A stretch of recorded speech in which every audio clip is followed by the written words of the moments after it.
Hey guys, welcome back to Urban Legend Hunter. Tonight's story is a true ghost story from the Appalachian Mountains. Now let's get into it.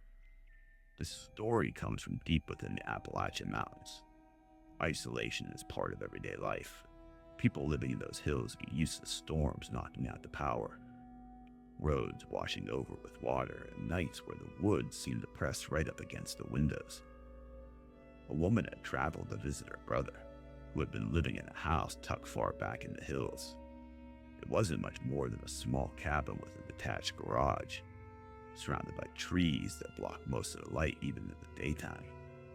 One night, a storm rolled through. The rain came down in sheets, thunder echoing across the valley. With the road impassable, they were stuck inside for the night. Hours went by, and the woman realized she hadn't heard from her brother. The house had grown strangely quiet. She went upstairs and found him sitting at the window. His back was to her. He didn't move when she walked in. He didn't answer when she asked if he wanted dinner. Not even a glance over his shoulder. She thought maybe he had drifted off, or he was still angry from a small disagreement they had earlier in the day. She left him there and went back down, letting him be. A little while later, a sound came from the garage, like someone moving around. She went to check and opened the door and froze. Her brother was there, stepping in from the storm. His jacket was soaked through, his boots leaving wet prints on the concrete. She stared at him and said, "I just saw you upstairs." He frowned. "I've been out in the storm fixing the gutters. Nobody's upstairs." The weight of what that meant hit them both at the same time.